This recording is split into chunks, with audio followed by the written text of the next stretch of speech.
Հարգելի երիտասարդներ, այսօր մեր բանախոսն է անվտանգային քաղաքականության հետազոտական կենտրոնի ղեկավար, քաղաքագետ պատմաբան Արեգ Քոչինյանը։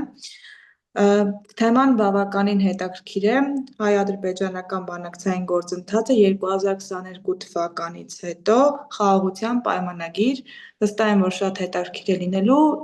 նաև խորհուրդ կտամ գրառել հարցերը, այնուհետև հնչեցնել, ես ըստ հերթականության բոլորին ձայնի իրավունք կտամ։ Պարոն Քոչինյան, եթե պատրաստ եք, սկսենք։ Ցանկ շատ լավ։ Քանի րոպե եք ուզում որ լինի մուտքի խոսքը, որ ես ուզում շատ ժամանակ մնա հարցերի։ Ես ուզում եմ 20 րոպե կամ 15-ից 20 րոպե։ Okay, 15 րոպե կհավորվենք։ Եվ ուրեմն նախ դուք շնորհակալություն հայտնել կազմակերպիչներին, Արփիին, Օլյային, միջոցառումը կազմակերպելով դասախոսությանը, դասախոսություն չասենք, զրույցը կազմակերպելու համար շատ ուրախ եմ այս հնարավորությունը։ Երկրորդ անգամ ենք մենք ըստ էության Ակրիտների ակումբի հետ այս հանդիպումը կազմակերպում, բայց այս անգամ նոր խումբ է, ճիշտ եմ հասկանում։ Այո։ Շատ լավ։ Եկեք անսկսենք բանակցային գործընթացից հայ-ադրբեջանական։ Ես ասում եմ, որ հայ-ադրբեջանական բանակցային գործընթացը վերջին 2-3 տարիներին ըստ էության իրանից ներկայացնում է 3 զուգահեռ իրար հետ կապ ունեցող բնականաբար, բայց իրարից ավտոնոմ ընթացող գործընթաց։ Առաջինը դա խաղաղության պայմանագրի նախապատրաստումն է կամ խաղաղության գործընթացն է։ Խաղաղության պայմանագրի ըստ էության վաստ է, այն հրապարակված է եւ նախաստորագրված է։ Այս process-ը այս բան որոշակի դադարի մեջ է, որովհետեւ Ադրբեջանի դրած պահանջը Հայաստանում նոր համանդրություն ընդունելուց Հայաստանի համանդրությունը փոխելու վերաբերյալ ինչ որ առումով կանգնեցրել է գործընթացը։ Դրանի պատասխան մենք վերջերս տեսանք ուրեմն քաղաքացիական պայմանագիր կուսակցության համագումարի ժամանակ կայացված որոշումը նոր համանդրություն ընդունելու եւ Հայաստանում 4-րդ հանրապետություն հռչակելու։ Թեպետ իշխող կուսակցությունը իհարկե խոսում է այն մասին, որ սրանք իր հետ կապ չունեցող գործընթացներ են, բայց կնհայտ է, որ դրանք իր հետ կապ ունեն։ Ինչը ինչ որ ապոկալիպտիկ բան չէ իմ կարծիքով, որովհետև ես այսպես ասեմ, վերջին 100 տարվա ընթացքում բազմաթիվ դեպքեր են եղել, երբ որ խաղաղության պայմանագրի ստորագրումը զուգորդվել է կողմերից մեկի մոտ սահմանադրական փոփոխություններով։ Սրա օրինակն է Հյուսիսային Իռլանդիա։ Երբ որ Միացյալ Թագավորությունը եւ Իռլանդիան ստորագրեցին խաղաղության պայմանագիրը, Իռլանդական կողմը իր սահմանադրության մեջ արեց փոփոխություններ, ճիշտ պայմանագիրը ստորագրելուց առաջ։ Իռլանդական կողմը իր սահմանադրության մեջ արեց փոփոխություններ, որտեղ իր սահմանադրությամբ Իռլանդիա կղզին միակ միասնական կղզեր եւ այնտեղ չէր կարող լինել Հյուսիսային Իռլանդիա Միացյալ Թագավորության կազմում, դա իրանք գրել են իրենց սահմանադրության մեջ։ Սա մի նախադեպն է։ Նմանատիպ ուրեմն բան տեղի ունեցել Բալկաններում, Արևմտյան Բալկաններում Բոսնիա եւ Հերցեգովինայի ուրեմն կոնֆլիկտի վերջաբանի տեսքով ոչ կոնֆլիկտային տրամաբանության մեջ, ոչ պատերազմի տրամաբանության մեջ նմանատիպ մի բան կարանք արձանագրենք ուրեմն Մակեդոնիայի եւ Հունաստանի միջեւ, երբ որ Մակեդոնիան ձգտում է դառնալ Եվրոպական միության անդամ, այսինքն այդ ասոցիացիայի գործընթացի մեջ է դեռևս գտնում եւ Հունաստանի պահանջով փոխեց իր սահմանադրությունը եւ ընդհանուր միջև իր պետության անվանումը փոխեց։ Այսինքն սա ինչ եմ ուզում ասեմ, որ երբ որ մարդիկ փորձում են սա ինչ որ տենց աննախադեպ կամ անբնական կամ նապան աշխարհի վերջ տրամաբանությամբ ցուցադրել, ես դրա հետ ընդհանրել համաձայն չեմ։ Ուրիշ բան, որ ես ճիշտ ասած կարծում եմ, որ մեր համայնության մեջ որևէ խնդիր չկա եւ նույնիսկ եթե լիներ, ես միշտ օրինակի համար երբ ադրբեջանցի գործընկերների հետ հանդիպում եմ փորձագետների հետ, դե իրանք միշտ այդ բանն են առաջ տանում, որ մեզ պետք են ոնց որ երաշխիքներ, որ այ դուք ապագայում չեք գալ հետ, նորից ռեմանշի ուղղությամբ չեք գնա եւ այլ։ Ես միշտ հարց եմ տալիս, Ժորժ ջան, լավ, պատկասենք մենք հիմա մեր համայնությունը փոխեցինք, մենք խաղաղության 20 տարի հետո մենք օրինակ ուժեղացանք, խելքներս գլուխներս եկավ, ինչն է մեզ խանգարելու մեր համայնությունը մի հատ էլ հետ փոխենք, ու նորից գանք ասենք Ղարաբաղի հետևից։ Օրինակ մեր համայնության մեջ գրենք, որ Ղարաբաղը Հայաստանի Հանրապետության մաս է, ով որ դրա հետ համաձայն չի, մենք այդ պետքա տոտալ պատերազմ գնանք, ինչն է մեզ խանգարում։ Դե իհարկե դա որևէ պատասխան իրենք չեն ունենում եւ որտեվ Ժորժ ջան, ուխտը չի, թղթաբանությունը չի խանգարում հետ պահում պետություններին պատերազմի գնալ չգնալուց եւ քաղաքական որոշումներ կայացնելու չկայացնելուց։ Հնարավորություններն են եւ շահերն են, եթե ավելի կոնկրետ ասեմ։ Այսինքն այստեղ մի փոքր շեղվելով ավելի ընդհանրական մի բան ասեմ, իմ խաղաղության բանաձևը, որի մասին շատ հաճախ եմ խոսում, հետևյալն է, որ խաղաղություն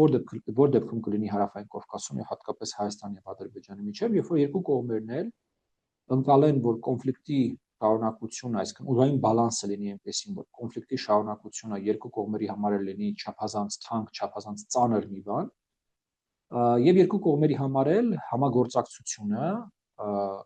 առևտրաշրջանառությունը, համատեղ պրոյեկտները լինեն արտակարգ կարևոր տնտեսական կյանքի տեսանկյունից, այսինքն մենք իրար հետ փող աշխատենք, մենք իրար հետ պրոյեկտներ անենք, մենք իրարից կախված լինենք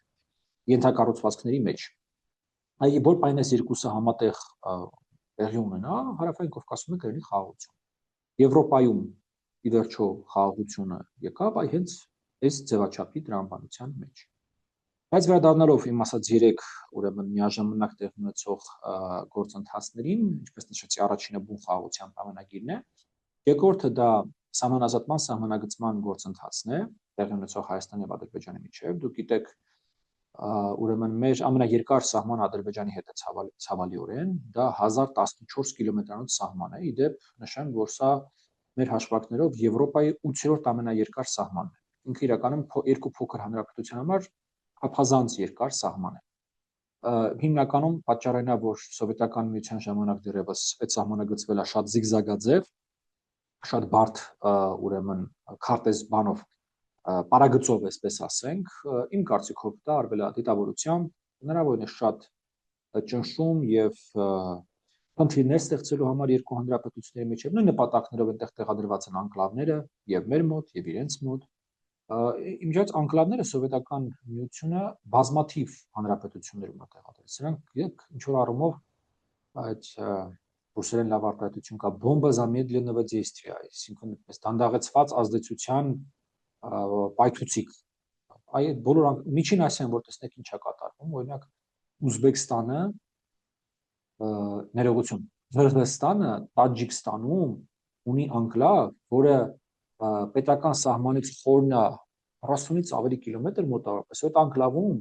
ղրղըզներ չեն ապրում, ապրում են տաջիկներ, այսինքն այլապես անիմաստ մի անկլավ, բայց ինքը իր բանորեն կա։ Այ այսպիսի ռումբեր տեղադրված են գրեթե բոլոր հետսովետական հանրապետություններում ու դրա նպատակը շատ պարզ է, բաժանիր որդիրես, սա նոր գործիք չէ որևէ կայսրության համար, ինչպիսին էր հենց նաև սովետական կայսրությունից, նրանց առաջ ռուսական կայսրությունը։ Բայց դելիմիտացիա դեմարկացիայի գործընթացը գնում է, այդ 1014 կիլոմետր սահմանից մոտապես 11 կիլոմետրը սահմանազատված եւ սահմանագծված այլևս։ Կարա թվա թե սա փոքր ձեռքբերում է, բայց ես կարծում եմ սա կարևոր ձեռքբերում է որպես առաջին քայլ, որպես երկրորդ քայլ կարող ենք ֆիքսել, որ կողմերի միջև ամբողջ տնային աշխատանքն է կատարված, այսինքն ամբողջ թղթաբանությունը, իրավական հենքը, մեթոդաբանությունը, այդ ամեն ինչը համաձայնեցված է, պատրաստ է եւ կողմերը թեկուզ վաղը կարող են սկսել նոր հատվածի սահմանազատում սահմանագծում։ Սա երկրորդ process-ն է։ Եվ վերջապես երրորդ process-ը, գուցե վերջին ամիսներին ամենաշատ քննարկված եւ ամենաշատ փոփոխությունների ենթարկված, դա կոմունիկացիաների բացազատման process-ն է։ Դուք գիտեք, որ սեպտեմբերի 8-ին, ոնց որ Վաշինգտոնում Աջան օգոստոսի 8-ին Վաշինգտոնում տեղի ունեցած գագաթնաժողովում Հայաստանը եւ Ադրբեջանը Միացյալ Նահանգների մասնակցությամբ եւ միջնորդությամբ ինչ-որ չափով նորագրեցին TIP-ը, Trump's Route for International Peace and Prosperity, Թրամփի ուղի միջազգային խաղաղության եւ բարեկեցության համար, որը ըստ էության ներդրումային ծրագիր է, համաձայնեցված Հայաստանի եւ Միացյալ Նահանգների միջև, որը պետք է Հայաստանի հարավով կապի մայրցամաքային Ադրբեջանը, այսինքն մեծ Ադրբեջանը իր անկլավի Նախիջևանի հետ։ Դրա դիմաց տարածաշրջանում պետք է բացվեն եւ սկսեն աշխատել բոլոր կոմունիկացիաները։ Հիմա այստեղ բնականաբար մեզ հուզող կամ մեր համար ամենակարևոր հարցը այն է, թե արդյոք այս ճանապարհը արտատարածքային որևէ բնույթ ունի կամ որևէ խնդիր Հայաստանի իշխանության տեսանկյունից ստեղծում է։ Իմ խորին համոզմամբ պայմանագիրը այդ հարցը լուծել է հենց։ Այդ պայմանագրում կա երկու դրույթ, որոնք հպազանց կարևոր են։ Առաջին դրույթն այն է, որ սահմանված է, որ այդ ճանապարհը պետք է գործի ամբողջությամբ, եւ ընդհանրապես բոլոր ճանապարհները պետք է գործեն ամբողջությամբ, ուրեմն դրանցով անցնող երկրների ինքնիշխանության եւ իրավազորության ներքո, այստեղ չի կարա հարց լինի ընդհանրապես այդ ճանապարհը ումնա կամ ստանում կամ ով է կառավարում այդ ճանապարհը կամ ում հատուկ ծառայություններ են այդ ճանապարհի վրա կանգնում։ Եվ երկրորդը, այնտեղ նաև մի կետ էր նշված, երբ որ այնտեղ խոսվում է Ադրբեջանից ադրբեջանբերների անխոչնդոտ անցման մասին։ Իդեպ այդ անխոչնդոտ բառը միջազգային կոնյունկտուրայում բավական հաճախ հանդիպող բառ։ Օրինակ եմ դեպերը։ Հայաստանը ԵԱՏՄ-ով ունի բեռների անխոչնդոտ ուրեմն ֆլո հոսք ապահովելու պարտականություն։ Հիմա դա արդյոք նշանակում է, որ բեռները ԵԱՏՄ շուկայի ներսում sense ով երբ ոնց ինչ ուզի տանում է դա որևէ կերպ չի վերահսկում, բնականաբար չի նշանակում։ Աշխարհում այդ անխոչնդոտ բառը այդպես այլասերված ձևով ոնց որ հասկանում են Ադրբեջանում, ոչ մեկ չի հասկանում բացի Ադրբեջանից։ Հա, բայց ինչ է, իսկ էի ասում, այդ անխոչնդոտ անցման հետ նույն նախադասության մեջ դրած ստորակետ եւ շարունակություն է գրած, որ դրա դիմաց Հայաստանն էլ պետք է ստանա համարժեք առավելություններ միջպետական եւ ներպետական առևտրի համար։ Հիմա, եթե հանգարց այս պրոյեկտի իմպլեմենտացման ժամանակ ադրբեջանցիները գան եւ շարունակեն այն տարօրինակ ընկալումները անխոչնդոտ բառի, որոնք մենք մինչեւ վերջերս տեսել ենք, ապա դրա դիմաց իրանք մեզ պետք է տան համարժեք առավելություններ միջպետական, այսինքն Հայաստանից Իրան եւ ներպետական, այսինքն օրինակ Երևանից Մեղրի անցումն ապահովելու համար։ Այս քեփի վերաբերյալ, բայց կոմունիկացիաների բացումը հարգելի լսարան չի նշանակում միայն թրի։ Կոմունիկացիաների բացումը շատ ավելի լայն ընդարձակ եւ կարեւոր իրադարձություն է Հայաստանում։ Մենք պետություն ենք, որը վերջին 30 տարիներին ապրել է բլոկադայի մեջ, որովհետեւ մեր 4 հարևաններից երկուսը մեր այդ սահմանները փակել են եւ այդ երկու հարևաններն էլ մեր ամենամեծ սահմաններն են։ Մեր ամենամեծ սահմանը Ադրբեջանի հետ է, մեր երկրորդ ամենամեծ սահմանը Թուրքիայի հետ է, երրորդը Վրաստանն է, չորրորդը Իրանն է։ Ես երկարության մասին եմ խոսում սահման։ Եվ մեր երկու ամենաերկար սահմանները ըստ էության 30 տարի է փակել։ Նման պայմաններում տնտեսության զարգացման, այ շատ հաճախ եթերում որ ասում են գնանք ուժեղանանք հետ գանք, բան դրա մասին խոսել ավելորդ շուտ ջան։ Չի կարա այս երկիրը ունենա հարատև, անվտանգ, բարեկեցիկ ապագա, քանի դեռ ինքը գտնվում է մի միջավայրում, որը ճշտամբաբար է տրամադրված իր հանդեպ։ Ուսամ ես բերում է մեր խոսակցության երևի թե ամենա այսպես գաղափարական կամ եթե կուզեք քաղաքական փիլիսոփայական մի հանգրվանի, որտեղ դա էլ կասեմ ու կամ հոփեմ, արդյոք հնարավոր է պետություն կառուցել ապահով, անվտանգ, բարեկեցիկ, ապագա ունեցող պետություն կառուցել մի միջավայրում, երբ որ քեզանից արևմուտք 90 միլիոնանոց պետություն է, քեզանից արևելք 10 միլիոնոց պետություն է, դու 3 միլիոնոց պետություն ես, որի բնակչությունը նվազում է, իսկ այս երկուսի բնակչությունը մի հատ էլ աճում է, երբ որ այդ երկուսի դու ունես ճշտամական հարաբերություն։ Մինչև բոլորովին վերջերս, մինչև 2021-22 թվականները երևի թե մենք այս հարցին պատասխանում ենք այո հնարավոր է ու լուծումը դաշնակիցն է։ Այ մենք հյուսիսում ունենք մի հատ դաշնակից, որը պետք եղած պահին գալու է մեզ փրկելու է։ Սա էր ըստ էության Հայաստանի կառուցման ամբողջ մոդելը սա էր, որ եթե մեր վրա հարձակվել 2-3 օր կձգենք, մինչև ռուսները գան հաստատ մեզ փրկեն։ Բայց բանից պարզվեց 20 թվականին, 21, 22, 23 թվականներին պարզվեց, որ մենք փրկող չունենք, որ այն ինչ որ մեզ թվում էր, որ մենք ունենք, դա կամ ինքնախաբեություն էր, կամ Հայաստանում տասնամյակներ շարունակ եղած էլիտայի ու Ռուսաստանի էլիտայի միջև անցավոր պայմանավորվածություն էր, որ Հայաստան այդ թվացial անվտանգության կամ այդ թվացial ապահովագրության դիմաց տալիս է Ռուսաստանին ամեն ինչ, մեր ենթակառուցվածքները, մեր արտադրական հզորությունները, ինչ որ ռուսները ուզել են անցնող 30 տարիների ընթացքում մենք իրենց տվել ենք։ Բայց ամենամութ ժամին մեր պետականության մենք միայնակ ենք։ 21 թվականին, երբ որ Ռուսաստանը ներողություն, Ադրբեջանը հարձակվել էր բուն Հայաստանի տարածքի վրա, ոչ թե Ղարաբաղ, այլ բուն Հայաստանի տարածքի վրա։ Եվ հետո 22-ին, երբ որ Հայաստանի արևելյան սահմանների քաղաքները հրետանակոծվում եւ ռմբակոծվում էին, ու մենք դիմում էինք Ռուսաստանին հապկին օգնություն ստանալու համար, դա քայլառություն էր։ Ինչ նշանակում է, որ այդ ամբողջ ռազմավարությունը, այդ ամբողջ մեր մոտեցումը, որ կա դաշնակից, որը որ մեզ գալու է փրկելու է, սուտ էր, կեղծիք էր։ Եվ ուրեմն մենք որպես հասարակություն ունենք խնդիր պատասխանելու նորից այդ հարցին։ Արդյոք հնարավոր է կառուցել հարատև, անվտանգ, բարեկեցիկ պետություն այս պայմաններում։ Իմ պատասխանումը ոչ, հնարավոր չէ։ Եվ ուրեմն մենք պետք է որոշակի ֆորմուլա գտնենք Ադրբեջանի եւ Թուրքիայի հետ հարաբերությունների համակեցության։ Այս ասածը չի նշանակում Թուրքիայի հետ եղբայրություն, Ադրբեջանի հետ եղբայրություն, Թուրքիային ներել, ի վերջո ներում են նրան, ով որ ներողություն է խնդրում։ Այ որը Թուրքիայի նախագահան կգա Ծիծեռնակաբերդում, ոնց որ դա արեցին գերմանացիները Լեհաստանում։ Գերմանիայի կանցլերը գնաց եւ Լեհաստանում ուրեմն ցեղասպանության զորի շտակի արչեւ ծնկի իջավ եւ ներողություն խնդրեց։ Այ որը նման բան տեղի կունենա Ծիծեռնակաբերդում, հետո մենք խոսենք ներելու մասին։ Մենք հիմա չենք խոսում ներելու մասին։ Որտեղ շատ հաճախ դա է, գիտեք, այսպես պրոպագանդիստների կողմից ներկայացում, թե բան եք, ուզում եք Թուրքիայի հետ ասպիրություն անեք կամ ուզում եք Թուրքիային ներեք։ Բացարձակապես։ Հայաստան-Թուրքիա հարաբերությունների կառուցումը, հարևանություն անելը, առևտուր անելը, ի վերջո մենք այդ առևտուրը միջից մենք հիմա էլ ենք անում այդ առևտուրը։ Հայաստան-Թուրքիա պաշտոնական ուրեմն թվերով առևտրաշրջանառությունը 500 միլիոնից ավել է ժողովուրդ։ Մենք այդ ամեն ինչ ուղղակի անում ենք Վրաստանի միջոցով։ Ավտոբուսները, բեռները, այդ ամեն ինչը գնում է Վրաստան, Վրաստանից է մտնում Թուրքիա, Թուրքիայից է գնում Վրաստան, Վրաստանից է մտնում Հայաստան։ Արանքը մենակ վրացիքին ենք հարստացնում։ Միակ տարբերությունը այդ է։ Ուրիշ տարբերություն չկա։ Մեկ էլ ինքնարժեքն է գնի բան բարձրանում ապրանքների, որտեղ վառելիքով։ Վառելիքի ավելի ծախսան է։ Ֆորմուլա Ադրբեջանի եւ Թուրքիայի հետ համակեցության։ Առանց սրա ես կարծում եմ, որ մեր պետությունը, Հայաստանի Հանրապետությունը հարատև ապագա չունի։ Ես այստեղ կան կառնեմ եւ ուրախ կլինեմ պատասխանել ստացած ձեր հարցերին, հուսով որպեսզի կլինեն։ Հարգելի մասնակիցներ, խնդրում եմ ձեռք բարձրացնելու միջոցով փորձենք հարցեր ուղղել պարոն Քոչինյանին։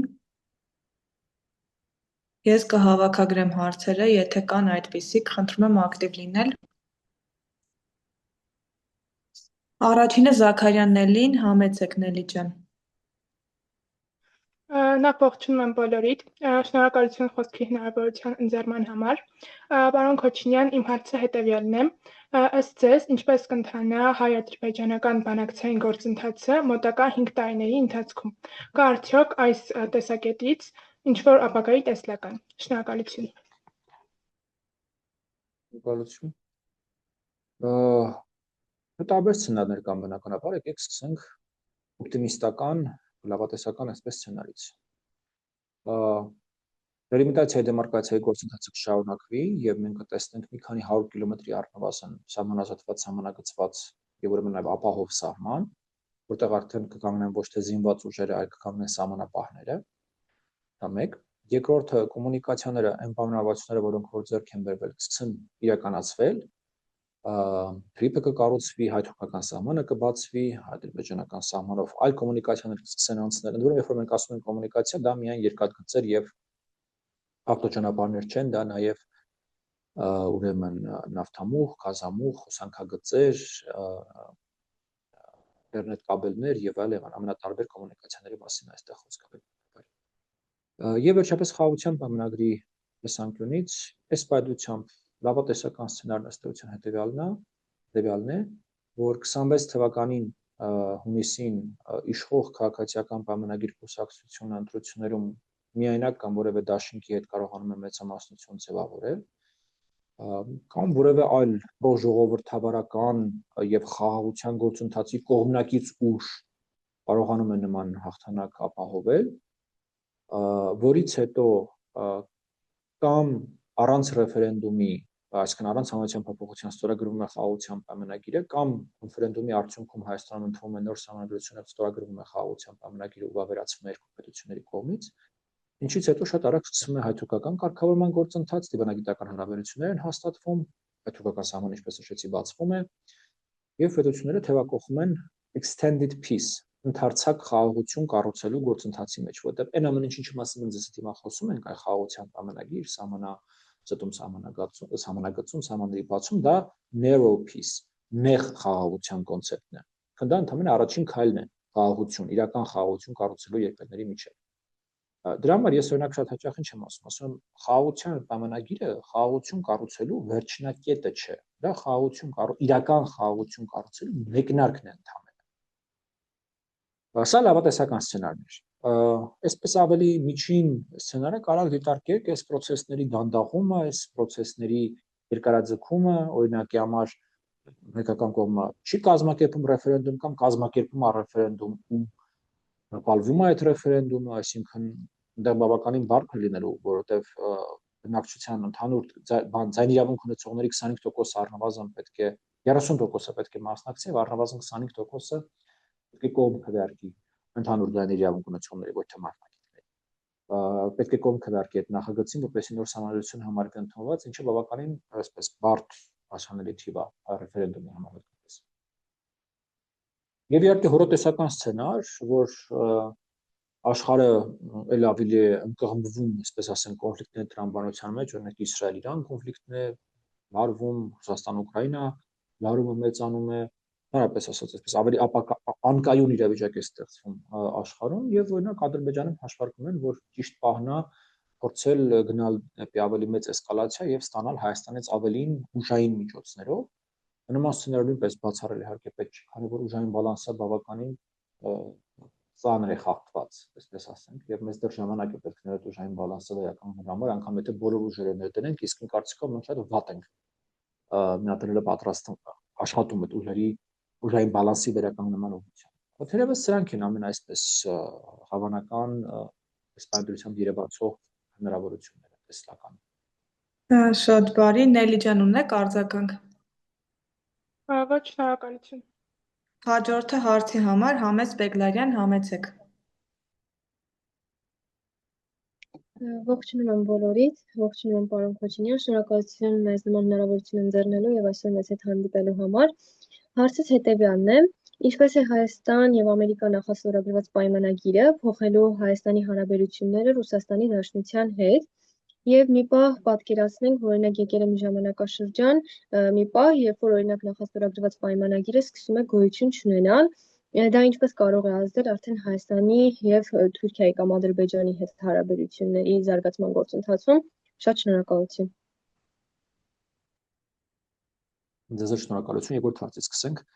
Այս ասածը ձեզ չի վերաբերվում, ուղղակի մեզանում դա շատ տարածված մտածողություն է, այդ Կիկոսի մահի տրամաբանությունն է, որ վայ Կիկոս ջան, ես դու գնացիր,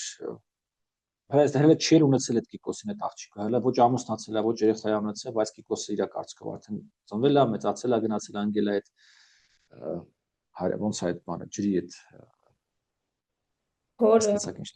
հորը, հա, գնացել անգել է հորը, հետո մի հատ է քուրն է գնացել, հանի հետո քրոջ հետևից մայրն է գնացել, հետո վերջում պապն է գնում, այսինքն հələ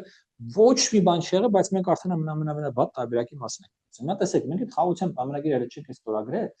արդեն մտածում ենք, թե ոնց ինչ ենք անել, եթե խաղաղության պայմանագիրը Ադրբեջանը խախտի կամ այդ խաղաղության պայմանագիրը տապալվի։ Պետք է արդյոք պատրաստվել վատ սցենարներ, միարժեքորեն պետք է, բայց մեր, չգիտեմ դա ինչ ֆենոմեն է, էլի, մեր քաղաքական մտածողության մեջ, մեր քննարկումների մեջ, ես դա այսպես անվանում Կիկոսի մահի բան, սինդրոմ, որ տենց մենք հələ ոչ մի բան չեղա, հələ ոչ մի բան հստակ չի, տենց ասում ենք, բայց պետք է ամենավատ հնարավոր ամենավատ բանը կարա մեր հետ առաջ, անպայման մեր հետ հնարավոր ամենավատ բանը տարբերակը լինելու է։ Բայց նույնիսկ եմ ուզում ասել, պետությունը մոտավորապես նրա մասին է, որ ինքը պետք է պատրաստվի ամենավատ բանը։ Ինչ ենք անելու, եթե խաղաղության համաձայնագիրը չեղարկվի։ Շարունակել ենք բանակցել Ադրբեջանի հետ, մինչև խաղաղության համաձայնագիրը նորից համաձայնեցվի եւ ստորագրվի։ Դրան զուգահեռ պետք է այնքան դիմադրունակ լինենք, այնքան պետք է կարողանանք մենք մեզ պաշտպանել, ընդհանուր դրա շատ տարբեր բաղադրիչներ կա։ Դա մի ռազմաքաղաքականը չի, դա էներգետիկա է, դա սնունդ, դա հազար ու մի բան։ Որ Ադրբեջանը մեր վրա չհարձակվի կամ Ադրբեջանի մեր վրա հարձակվելը լինի թանկ ոչ միայն Ադրբեջանի, այլ նաև ինչ-ինչ ուժային կենտրոնների համար, նույնպես կարևոր է։ Այսինքն երկրորդ համաշխարհային պատերազմի ժամանակ Միացյալ Թագավորությունը մի հատ լավ լոզունգ կար, որը հետո մեմ է դառել, keep calm and go on։ Եվ ոնց որ հանգիստ շարունակում ենք աշխատել։ Ընդհանրապես դա է, ուրիշ ինչ որ տենց օրիգինալ լուծում ցավոք սրտի չունեմ։ Հիմա ինչ վերաբերում է ինչպես է հայ-ամերիկյան համաձայնագիրը փոխել հայ-ռուսական հարաբերությունները, տեսեք, հայ-ռուսական հարաբերությունները փոխվում են առաջին հերթին ոչ թե հայ-ամերիկյան, հայ-ֆրանսիական, չգիտեմ, թուրքական, հայ-ադրբեջանական հարաբերությունների ազդեցությամբ, այլ Հայաստանում տեղի ունեցող գործընթացների պատճառով։ Շատ երկար ժամանակ հայ-ռուսական հարաբերությունները կարելի է անվանել պոստկոլոնիալ, հետգաղութային հարաբերություններ։ Երբ որ Սա ինչ է նշանակում, տեսեք, վերեմ մի քիչ ուրիշ երկրների վրա օրինակը։ Ֆրանսիան Հյուսիսային Աֆրիկայում ուներ բազմաթիվ տասնյակ հարյուրավոր գաղութներ, կոլոնիաներ։ Այդ գաղութները ինչ որ պահից սկսեցին անկախանալ, եւ անկախանալուց հետո այ գաղութի եւ նախկին մետրոպոլիայի միջեւ ստեղծում են որոշակի հարաբերություններ, երբ որ այդ նախկին գաղութը շարունակում էր ֆինանսական, տնտեսական, մշակութային, քաղաքական, անվտանգային կախվածության մեջ լինել մետրոպոլիայից։ Սա կոչվում է պոստկոլոնիալ կամ հետգաղութային հարաբերություններ։ Հիմա Հայաստանը, քանի որ 18-րդ 19-րդ դարից սկսած ըստ էության գաղութացվել էր ռուսական կայսրությանից, դա այսինքն գաղութ էր, հասկանում եք։ Սա մեզանում քանի որ պատմությունը միշտ քաղաքականացված առարկա է եւ օրվա քաղաքական process-ներին է միշտ սպասարկում, բայց մեզանում դա չճանաչված, չարերեսված մի երևույթ է, որ մենք գաղութ ենք եղել, մեզ գաղութացրել են։ Եվ ուրեմն այդ գաղութային հարաբերությունները այդ դրամաբանության մեջ են։ Եվ հիմա ինչն է փոխվում, որ մենք որոշել ենք որպես պետություն, այ հաշվի առնելով 20, 21, 22, 23 թվականների իրադարձությունները, որ մենք չենք ուզում այլևս լինել Ռուսաստանի գաղութի կամ հետգաղութային տրամաբանության մեջ։ Մենք ուզում ենք մեր պետությունը կառուցենք, մենք ուզում ենք աշխարհի հետ հարաբերվենք, ընդ որում եթե դուք նկատել եք վերջին 2-3 տարիներին մենք որպես պետություն մեր հարաբերությունները կառուցում ենք ոչ միայն արևմուտքի հետ, այլ նաև մերձավոր արևելյան պետությունների հետ, Արաբական Միացյալ Էմիրություններ, Կատար, Սաուդյան Արաբիա, Հնդկաստան, մեր ամենամեծ ռազմատեխնիկական գործընկերը եւ մատակարարողը դա Հնդկաստանն է, գլոբալ հարավն է։ Չինաստանի հետ ենք մենք վերջերս ստորագրել ռազմավարական գործընկերության համաձայնագիր։ Այսինքն մենք բարում ենք, ինչպես դա օրվա իշխանությունն է անվանում, բալանսավորած արտաքին քաղաքականություն։ Եղելապահ, երբ որ մենք սա կարող ենք անվանենք հավասարահեռության քաղաքականություն, սա կարելի է անվանել կոմպլեմենտարիզմի քաղաքականություն, շատ տարբեր ձևով սա կարելի է անվանել, բայց մենք առաջին անգամ մեր հարաբերությունները կառուցում ենք ոչ թե ելնելով նրանից, թե դրա մասին ինչ են մտածում Մոսկվայում, այլ նրանից, թե դա ինչպես է ինքնով է ելնում Հայաստանի Հանրապետության ֆայլից եւ կարիքներից։ Եվ այս պատճառով Ռուսաստանը շատ բացասական է վերաբերվել սրան։ Անկախ նրանից մենք կստորագրենք այդ պայմանագիրը Միացյալ Նահանգների հետ, մենք չենք ստորագրի պայմանագիրը այդ Միացյալ Նահանգների հետ, հասկանում եք, դա բացարձակապես կապ չունի։ Խնդիրը Միացյալ Նահանգները եւ Միացյալ Նահանգների հետ այդ պայմանագրի ստորագրումը չէ, խնդիրը այն է, որ մենք լկտիություն ենք ցուցաբերում սեփական արտաքին քաղաքականություն վարելու, սա է խնդիրը։ Եվ քանի դեռ մենք դա անում ենք, Ռուսաստանի դա դուր չի գալու։ Ռուսաստանը մեզ հիբրիդային հարվածներ է հասցնելու, այնպես ինչպես որ ինքը հասցնում է վերջին տարիների ընթացքում։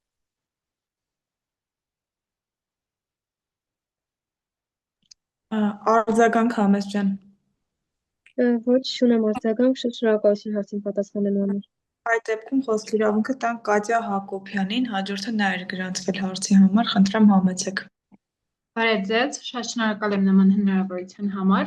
Պարոն Քոչինյան, իմ հարցը վերաբերվում է եկեղեցուն, որը եւ ներքին եւ արտաքին խնդիրներով պայմանավորված, դուք ինչպիսի սցենար եք տեսնում եկեղեցուն որպես քաղաքական կամ հիբրիդային պատերազմի գործիք դարձնելու օտարերկրյա փորձերին ու հաշվի առնելով, որ թեև մեր մոտ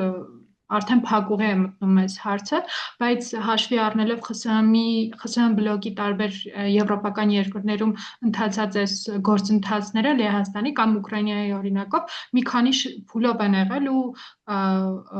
ակնկալելի չի եղել նույնիսկ թե ինչպիսի արդյունք կունենան։ Դուք ինչպիսի սցենար եք տեսնում։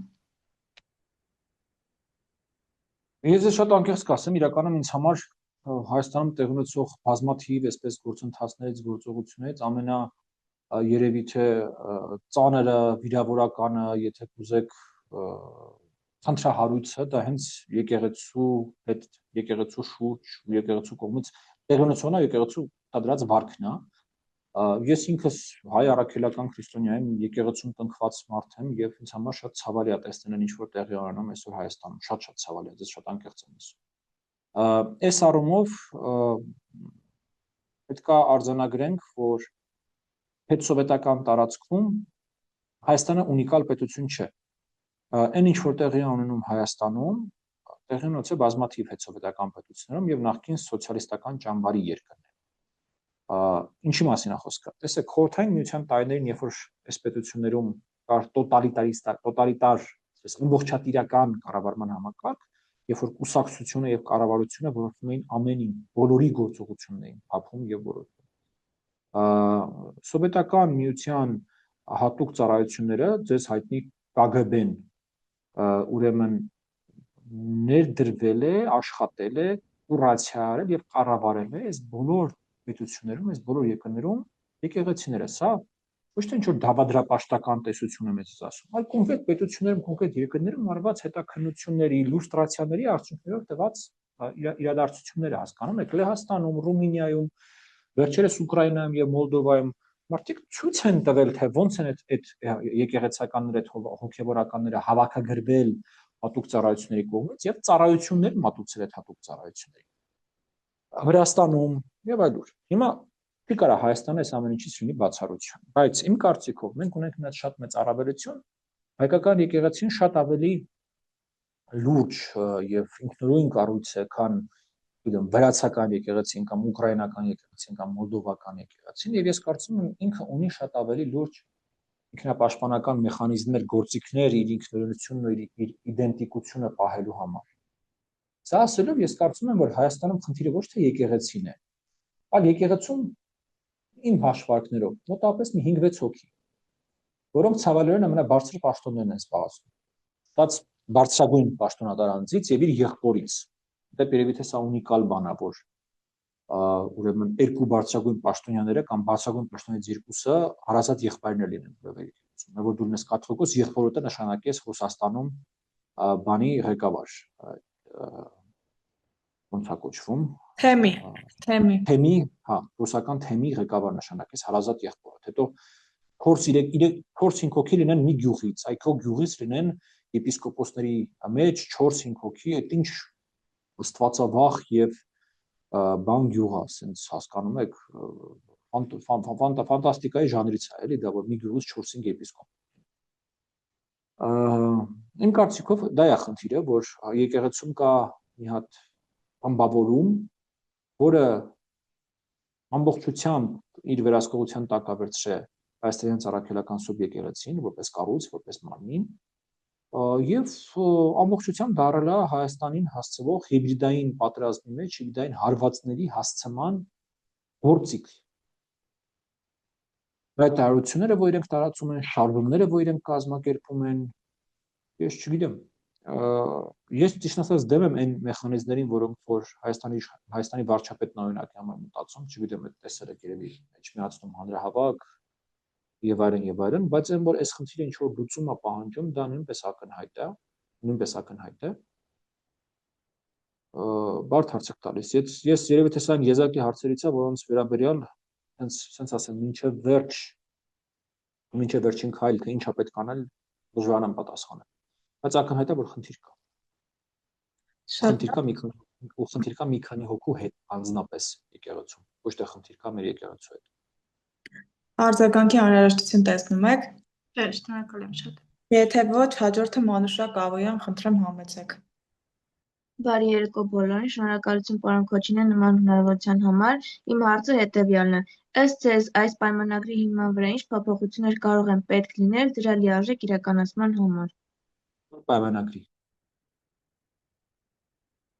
Հայ-ադրբեջանական։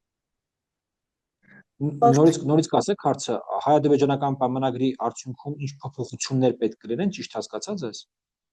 Հա, ըստ ձեր սուբյեկտիվ կարծիքի, թե ինչ փոփոխություններ կարող են մտցվել, որպեսզի այն լինեն լիարժեք։ Ես ճիշտ ասած կարծում եմ, որ պայմանագիրը բավականին լիարժեք է, պայմանագիրը դուք եթե հրապարակված է, ես հուսով եմ դուք կարդացել եք հարգելի լսարան այդ պայմանագիրը։ Ներողություն, պարոն Քոչինյան, ուղարկվել է մասնակիցներին նյութը, հուսով եմ, որ կարդացել եք, ինքը իրականում որպես մեկնակետ, եթե իրան վերաբերվես, իսկ ես եթե նկատեցիք խոսակցության ընթացքում ասացի, որ իմ կարծիքով մենք պետք է վերաբերվենք այս պայմանագրին որպես այսպես ընդհանրացակ խաղաղություն կառուցելու գործընթացի մեկնարկ, ոչ թե ավարտ։ Ինքը որ հարցերը ծածկում է, ինքը ընդհանուր առմամբ լավ պայմանագիր է, բավականին այսպես երկկողմանի, այնտեղ որևէ կետ չկա, որ օրինակ համար այսպես դրված է մի կողմի վրա, մյուս կողմը այսպես համաչափորեն պարտավորություն որևէ չունի։ Ես օրինակ ոչինչ չէի ավելացնի, ոչինչ չէի փոխի այդ պայմանագրի մեջ, մանավանդ այդ պայմանագիրը արդեն իսկ համաձայնեցված է, ստորագրած է, հրապարակված է, եւ ուրեմն այդտեղ միայն ստորագրել եւ ավելացնել։ Ստոմա փոխելու բան չկա այդ պայմանագրի մեջ, հաջորդիվ մեզ անհրաժեշտ բոլոր բաները պետք է տեղի ունենան հաջորդիվ այդ պայմանագրի ստորագրելուց հետո դա ընդհանրապես առաջին պայմանագիրն է ըստեյության ունելու Հայաստանի եւ Ադրբեջանի միջեւ։ Ունենք օրինակ համար այլ երկրների ունենք տասնյակ հարյուրավոր պայմանագրեր Վրաստանի հետ, չգիտեմ, Իրանի հետ, Իրաքի հետ, եվրոպական երկրների հետ, կենտրոնասիական երկրների հետ, հրավոր արևելյան երկրների հետ, Չինաստանի, Ճապոնիայի, Ռուսաստանի հետ, Միացյալ Նահանգների, մենք հարյուրավոր պայմանագրեր ունենք այդ երկրների հետ։ Ունենք ռելի Ադրբեջանի հետ, երբ որ մենք խաղաղության համաձայնագիրը կստորագրենք, գիտեմ, ապրանքաշրջանառության վերաբերյալ օդային տարածք օգտագործող, այսինքն մեր ինքնաթիռները իրանց տարածքով գնան, իրանց ինքնաթիռները մեր տարածքով գնան, ուրեմն բազմաթիվ պայմանագրեր լինեն։ Արձագանք։ Ոչ շնորհակալություն։ Հետ կա արձագանք, հաջորդը Սարո Զարգարյանն է, խնդրեմ կարող եք ուղղել ձեր հարցը։ Բարև ձեզ, պարոն Քոչինյան, շնորհակալություն նման հնարավորության համար։ Ուրեմն հարցս հենց հոդվածից է, հոդված 15-րդից, որում պահանջում են չեղարկել բոլոր միջպետական հայցերը, որոնք վերաբերում են մինչև համաձայնագիրը ստորագրումը կողմերի միջև գոյություն ունեցած խնդիրներին։ Այ օրինակ ինչպես է այս դրույթը ազդում մարդու իրավունքների եվրոպական դատարանում կամ արտահայտության միջազգային դատարանում ներկայացված գործերի վրա, որոնք վերաբերում են 20 թվականի պատերազմին, ռազմագերիների կամ Արցախի հայերի իրավունքներին կամ սեփականությանը։ Արդյոք այս հրաժարումը չի զրկում տուժածներին արտահայտության հասնելու միջազգային իրավական մեխանիզմներից։ Շնորհակալություն։ Ես շատ անկեղծ կպատասխանեմ, այո, զրկում է։ Բայց ես նաև այդ պատասխանը կշարունակեմ։ Ես չգիտեմ մեր հետ էլ ինչ պետք է տեղի ունի որպես երկիր, որպես հասարակություն, որ մենք հույսներս չդնենք միջազգային հանրության, միջազգային արդարության եւ այլնի վրա։ Ես ուզում եմ հիշեցնել, որ երբ որ Լաչինի միջանցքը բլոկադայի էր ենթարկված, մենք դատարանի որոշում ունեինք, որ այդ միջանցքը պետքա բացվի։ Եվ բացվեց այդ միջանցքը։ Օգնեց մեզ դատարանի որոշումը։ Մենք ունեինք Մինսկի խմբի համանախագահների միջնորդությամբ 3 համաձայնեցված սկզբունքներ Հայաստանի եւ Ադրբեջանի միջև կոնֆլիկտի հանգուցալուծման, որոնցից մեկը ուժի չկիրառումն էր։ Եվ կիրառվեց ուժ։ Հայաստանում կան իրավապաշտպան կազմակերպություններ, հասարակական կազմակերպություններ, որոնց երկրություններին ես շատ հարգում եմ, կարևորում եմ իրենց գործունեությունը։ Բայց միջազգային հարաբերություններում մարդու իրավունքներ,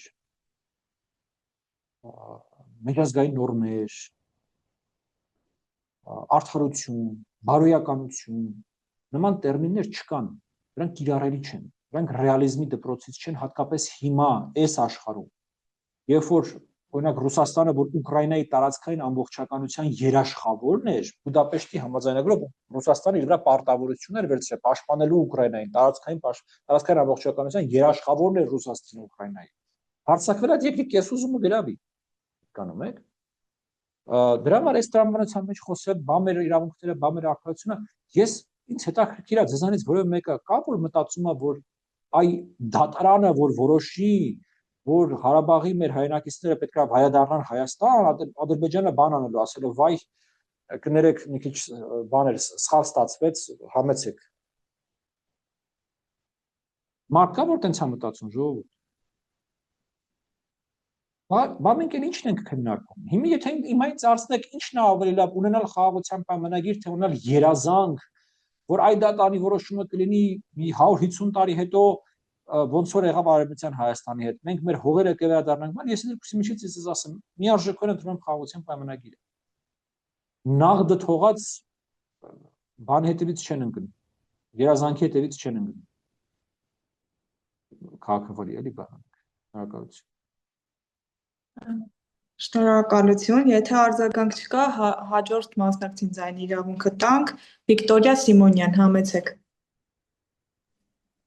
Բայց շնորհակալություն հարցի հնարավորության համար։ Հարցս հետևյալն է.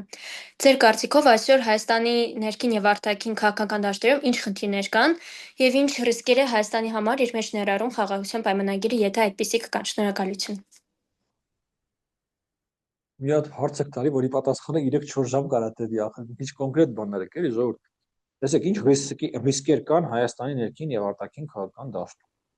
Հայաստանի ներքաղաքական իմ համար ամենամեծ մարտահրավերը այն է, որ Հայաստանում այս պատմությամբ մինչև այսօր առնվազն չի ձևավորվել իրատեսական, ժողովրդավարական ընդդիմություն։ Որ օրվա իշխանությունների ընդդիմությունը շարունակում են մնալ նախկինները, ուժանապետությունը, հանցագործները, Սերժ Սարգսյանը, Ռոբերտ Քոչարյանը եւ ռուսական օլիգարխները։ Դա իմ համար ամենամեծ խնդիրն է, որովհետեւ ինչքան այս պատկերը շարունակվում է, այդքան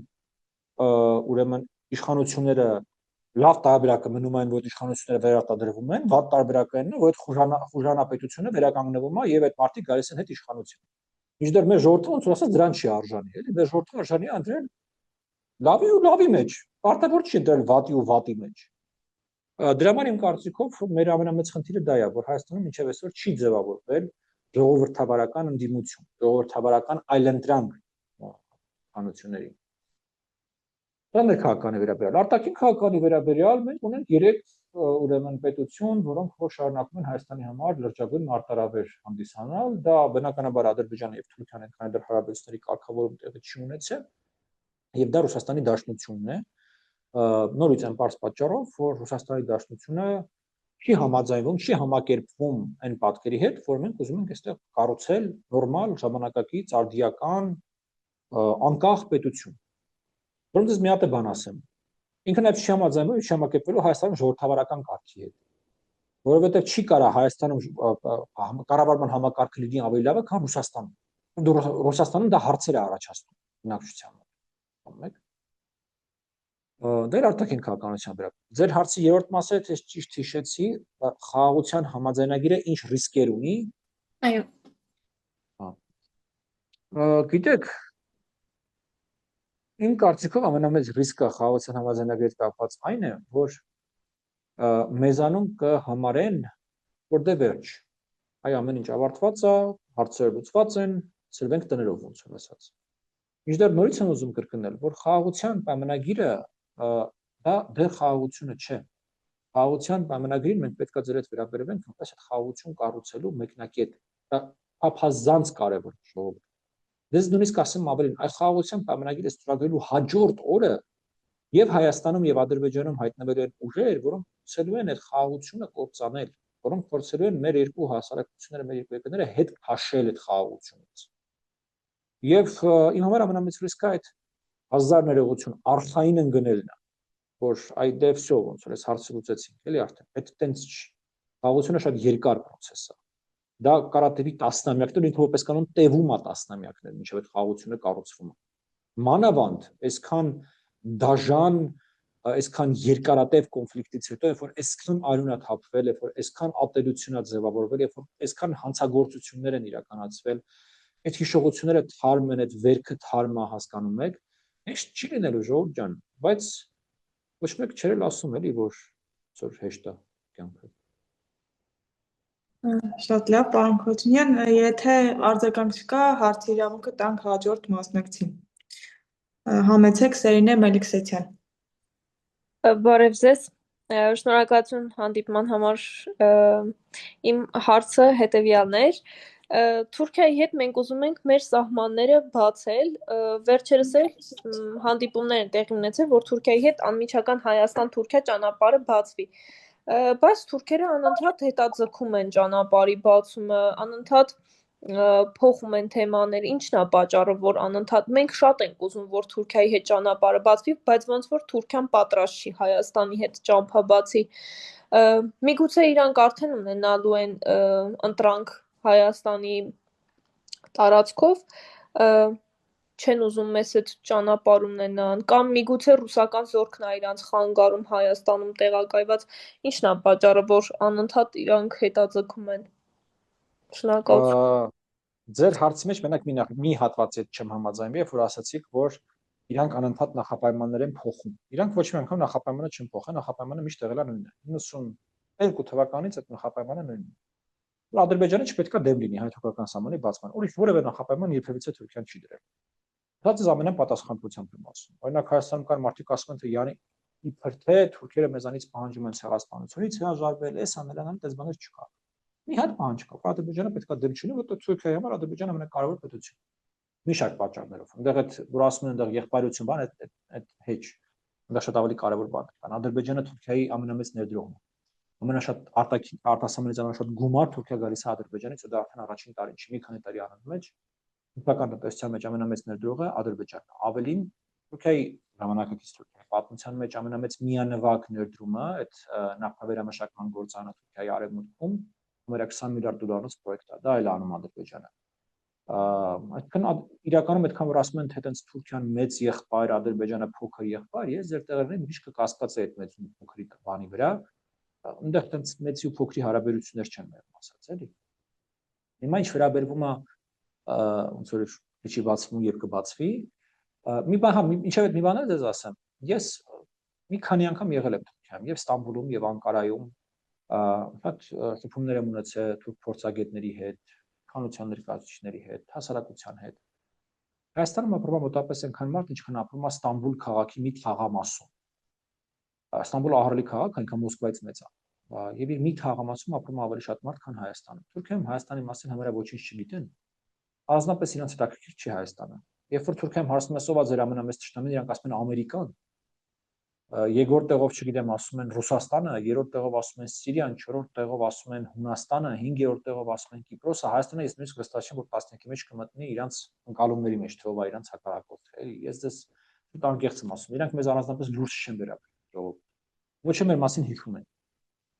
Իրանց բանը որ նայեք, հեռուստա բանավեճերը նայեք, մեդիա թողարկումները եւ այլն եւ այլն նայեք, հա Հայաստանի մասին Բազարից մի անգամ կլսեք կամ չեք լսի։ Օրինակ քրդերի մասին 150 անգամ ավելի շատ են դրանք խոսում, քան Հայաստանի մասին։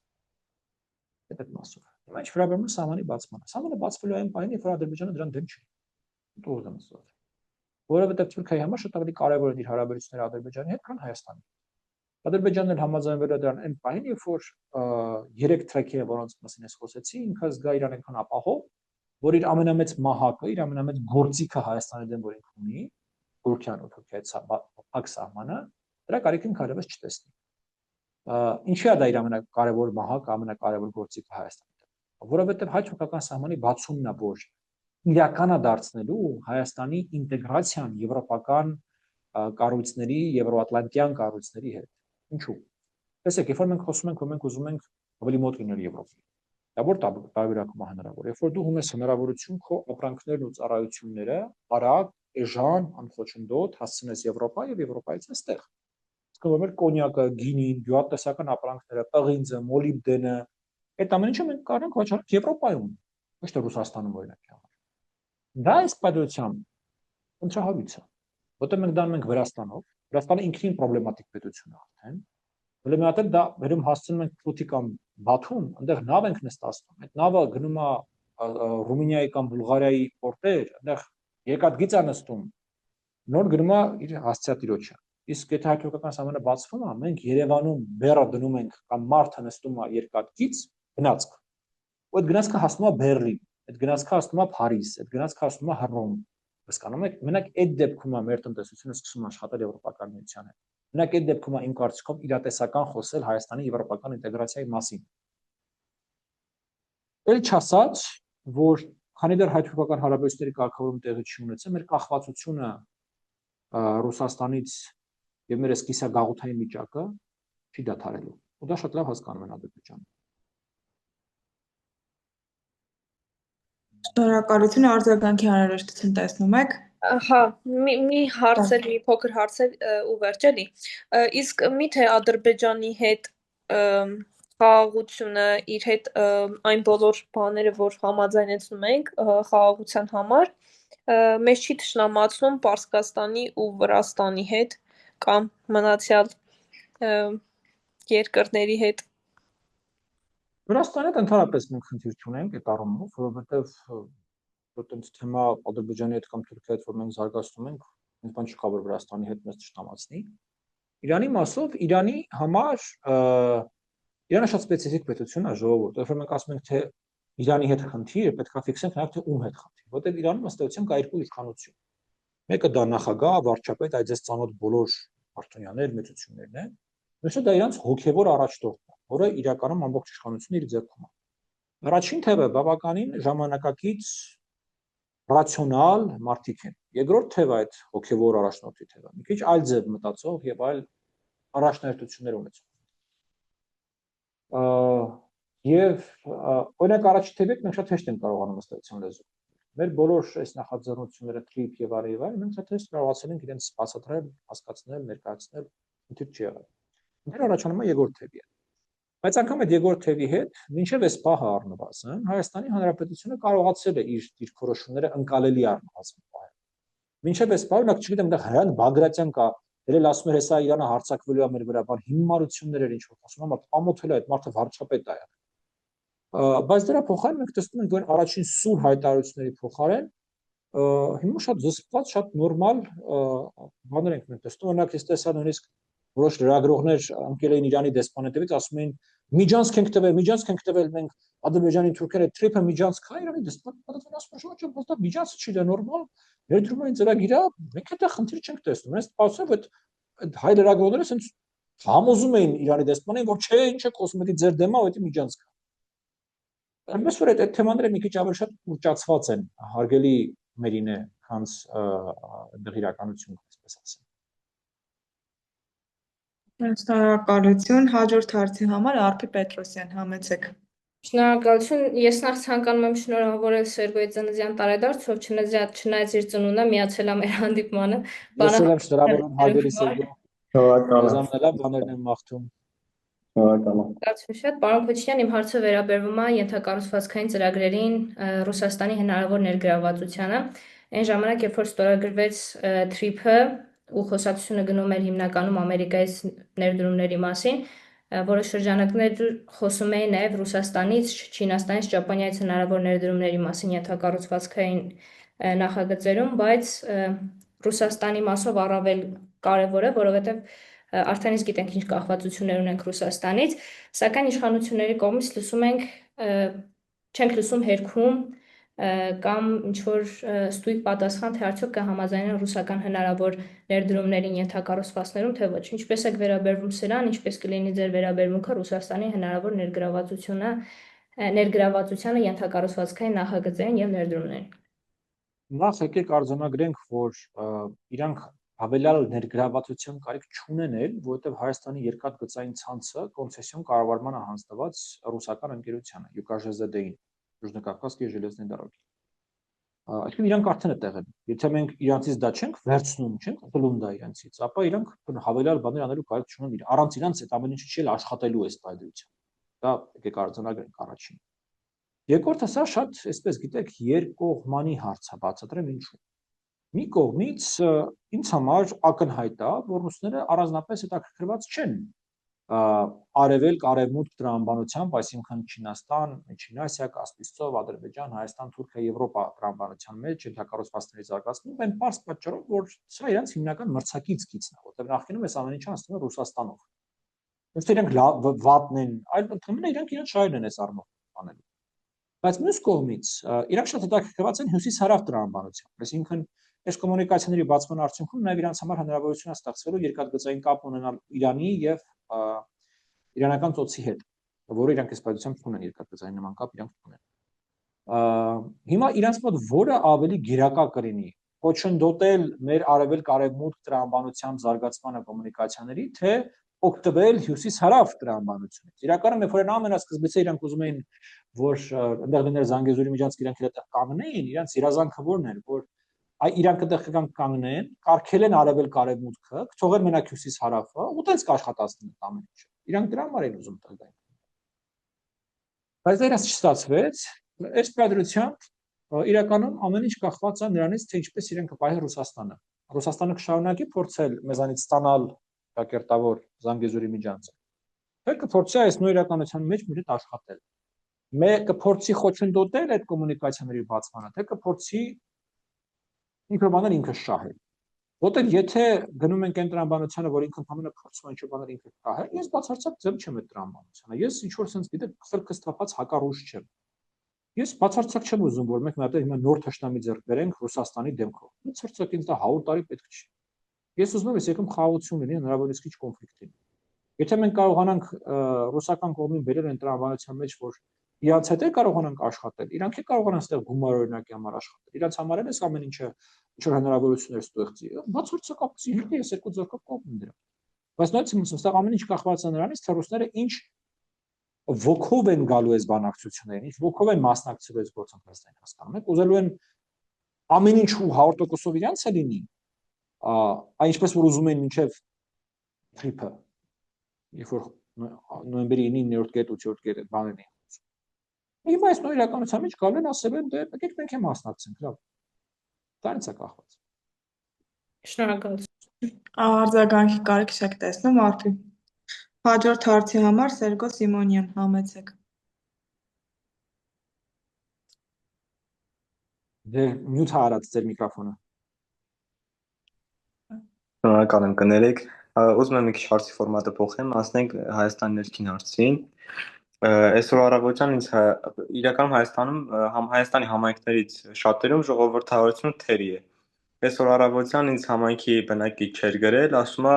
ընտրությունների ժամանակ գալիս են ինվալիդ ընտանիք խանում տանում ընտրության, բայց թաղած բան չունի, ասֆալտ չունի, ասում է քարի վրա են քայլում։ Հիմա այստեղ ուզում եմ իմանամ դուք ինչ տարբերակ կառաջարկեք, ինչպես եք պատկերացնում այս հարցի լուծումը։ Որովհետև այդ իրոք խնդիր է Հայաստանի նման ժողովրդավար երկրի համար։ Ներողություն եմ խնդրում, բայց շատ լավ կլիներ, եթե հարցերը թեմայի վերաբերել լինեին, այնուամենայնիվ պարոն Քոչինյանը կորոշի պատասխանի այս հարցին։ Ես կպատասխանեմ, բայց կոնկրետ ինչն եք ուզում պատասխանեմ, երբ որ խնդիրներ հենաշարժողական խնդիրներ ունեցող մարդուն հանում են, թե ինչն է կոնկրետ հարցը։ Ինչին եք ուզում ես պատասխանեմ։ Ինչպես Հայաստանում պետք է լուծվի այդ հարցը։ Այսինքն ինչպես ժողովրդավարության մակարդակը բարձրանա համայնքներում։ Հասկացա, հասկացա, շատ լավ։ Երկու բան կասեմ, մեկը այսպես ավելի շատ քաղաքական ֆորմացիայի տեսանկյունից, մյուսը իմ եւ ձեր անելիքի հնարավորությունից։ Ֆորմացիայի առումով ես եթե նկատեցիք, ի սկզբանե ասացի, որ իմ կարծիքով մեր ամենամեծ խնդիրը կայանում է նրանում, որ Հայաստանում չկա ժողովրդավարական այլընտրանք, ժողովրդավարական ընդդիմություն, որ ՀՊ-ի այլընտրանքը չլինի Սերժ Սարգսյանն, Ռոբերտ Քոչարյանը, որ մենք ստիպված չլինենք ասել այ մարդ, դե չենք կարա էլի մենք Ռոբերտ Քոչարյանին թողենք գա իշխանության, ստիպված նորից գնանք ընտրենք Նիկոլ Փաշինյանին։ Այ այս պատկերը չի թողելու, որ այս երկրում զարգանա ժողովրդավարությունը կամ ընդհանրապես այս երկիրը զարգանա։ Դրա համար մեզ պետք է լինի, որ Ռոբերտ Քոչարյանը չլինի ընդդիմությունն, այլ լինի Պողոս Պողոսյան ընդդիմությունը, որ կլինի ժողովրդավարական արժեքների գրող եւ կողմնակից։ Սա մեկ։ Երկրորդը ինչ կարող է անել Սերգոն, Արեգը, Արփին, Մերինեն եւ այլն եւ մեր մյուս մասնակիցները։ Դա տոտալ անհանդուրժողականությունն է այդ ձեր նկարագրած իրավիճակների նկատմամբ։ Երբ որ բոլորը 16 պլյուս են, չէ՞, այստեղ 16-ից բարձր են, չէ՞, տարեկան խմբակ։ Դուք բոլորդ կարող օրինակ համար դիտորդական առաքելության մասնակիցներ եք։ Դες ճիշտ եմ հիշում, 16-ից արդեն կարելի է դիտորդական առաքելություններ մասնակցել։ Այ ես ձեզ շատ մեծ կոչ եմ անում գնալ եւ մասնակցել որպես դիտորդներ ընտրությունների անցկացմանը, ժողովուրդ։ Եթե ճիշտ եմ հիշում, չեմ հիշում 16-ից է, թե 18-ից է ուղղակի։ Հա, 16-ից է։ Okay, ուրեմն Ժորժ ջան, մասնակցեք, գնացեք, մի թողեք, որ ձեր համայնքներում որևէ կերպ բան լինի, անինչա, ընտրակերտծարություն չեմ կարծում չտանցվող լինի, բայց ընտրական օրենսգրքի որևէ խախտում լինի, որևէ ոտնահարաշահում լինի, ակտիվ եղեք, լուսաբանեք եւ ամենից կարեւոր իրականում ձեր դերը նաեւ լավ կրթություն ստացեք, որովհետեւ ձեզ շատ անկեղծ ասեմ, ժողովուրդ, մեր մոտ ամենամեծ խնդիրը սպայության դա է։ Մեր մոտ ամենամեծ խնդիրը դա որակյալ կրթված մասնագետների խիստ նվազ լինելն է, բոլոր ոլորտներում, քաղաքականության մեջ, դիվանագիտության մեջ, տնտեսության մեջ, բոլոր ոլորտներում Հայաստանը ունի որակավորված եւ լավ որակյալ մասնագետների կարիք։ Իրականում ես ձեզ շատ անկեղծ ասեմ, ես հենց հիմա ձեր հետ այդ նպատակով եմ խոսում, որտեղ ես հույսս վաղուց կտրել եմ մեծ սերնդից եւ իմ հույսն է, որ ունե գալիք սերունդը, իմ սերունդը, ձեր սերունդը ավելի բարձր հատկանիշներ կցուցաբերի, քան դա ցուցաբերում է այս մայրխանության գտնվող սերունդը։ Շնորհակալություն, արձագանքի անհրաժեշտություն տեսնում եք։ Եթե ոչ, պարոն Քոչինյան, ես օգտվեմ վարողի իրավունքից եւ ինքս ձեզ հարց հնչեցնեմ։ Ճիշտն ասած, հանրային հեռուստաընկերության քաղաքական հաղորդումների խմբագրությունում աշխատելու տարիներից ես հիշում եմ ձեր եւ իմ դասախոսներից պարոն Քերյանի բանավեճը, ու ճիշտն ասած, ես ինքս քաղաքագիտության բաժնի շրջան ավարտեմ եւ չեմ կարող այդ հարցը ձեզ չտալ։ Ինչու դուք եւ ձեր մյուս գործընկերները չեք ուզում դասավանդել հայաստանյան բուհերում։ Որովհետեւ մենք պրոռուսական կրթություն ենք ստացել Երևանի պետական համալսարանում, ես դա չեմ կարող չնշել։ Ասում։ Այ, շատ բարձր հարց է տալիս ինձ համար։ Ես նախ այսպես բազային բան կասեմ, քանի դեռ Գարիկ Քերյանը, գիտեմ, դա Սողոմոնյան Մենուան եւ նմանատիպ այլ անձիկ էլ ֆակուլտետում։ Պարոն Սողոմյանը չի դասավանդում այնտեղս ԵՊՀ-ում։ Բայց Քերյանը դրան դեղա, չէ։ Այո։ Քանի դեռ այդ մարդիկ այդ ֆակուլտետում են, ոտք այդ ֆակուլտետում չի լինելու, դա միանշանակ, որովհետեւ ես այդ մարդկանց հետ ունեմ ոչ միայն քաղաքակրթական, այլ նաեւ բարոյական տարաձայնություն դրանից։ Երկրորդը ես նույնիսկ շատ անկեղծ ասեմ, այնպես չի որ Երևանի պետական համալսարանի ձգտվեցի հրավիրել է, ես էլ ասել եմ չէ։ Այնպես որ այդ հարցը ավելի շատ ինձ չի։ Բայց չեք կարծում, որ օրինակ բարձ վճարող ուսանողները բարձր բավականին բարձր է։ Իրավունք ունեն եւ երկու կողմերն էլ ուսումնասիրել էլի աշխարհակաղակական հարաբերությունների միակողմանից։ Ճիշտ եք ասում, բայց ես չեմ կարա չէ գնամ ԵՊՀ-ին ասեմ, ես պետքա ձեր մոտ դասախոսեմ։ ԵՊՀ-ն ինձ պետք է հրավիրի եւ ասի, պարոն Քոչյան, մեր ուսանողները ուզում են որ դուք գաք մեր մոտ դասախոսեք։ Հիմա ինձ երբևիցե ԵՊՀ-ն չի մոտեցել եւ ասել որ գիտեք ինչ պարոն Քոչյան, մենք ուզում ենք որ դուք մեր մոտ դասախոսեք։ Թող այդ ուսանողները միանան մեր հանդիպումներին եւ լսեն համապատասխան։ Ավանդեց։ Շնորհակալություն։ Այո, ԵՊՀ-ում այդ խնդրեմը կա, այդ խնդրեմը շատ լուրջ է։ Ես գիտեմ, որ դուք նաեւ քաղաքագիտության բաժինն եք ինքներդ ավարտել ու վստահ եմ քաջատեղյակ եք խնդիրներին։ Քաջատեղյակ եմ, այո, քաջատեղյակ եմ թե ինչ է կատարվում։ Վարդազարանը հələ դաս տալիս է։ Այո։ Բժերն էլ է դաս տալիս։ Այո։ Հա, գիտեմ ինչ մտնոլորտ է այնտեղ։ Լուծումը չգիտեմ որն է, դες անկեղծ ասեմ։ Շատ լավ, ամփոփենք հանդիպումը, եթե ավելացնելու բան չունեք, պարոն Քոչինյան, արդեն ավարտենք այն։ Ինձ թվում է բոլոր կարևոր հարցերը քննարկեցինք։ Ես շատ շնորհակալ եմ ակտիվության համար։ Ես հուսով եմ, որ դες հետաքրքիր էր հարգելի լսարան եւ ապագայում էլ եթե հարցեր լինեն, քննարկելու բաներ լինեն, ես ազատ եմ կարող եք արփի միջոցով կապ հաստատել եւ ձեր հարցերը տալ։ Եվ վերջին ավանդական հարցը ձեր թույլտվությամբ տամ, որը որ բոլոր բանախոսներին հղում ենք, 3 բան, որ անհրաժեշտ է երիտասարդին քաղաքականությամբ զբաղվելու համար։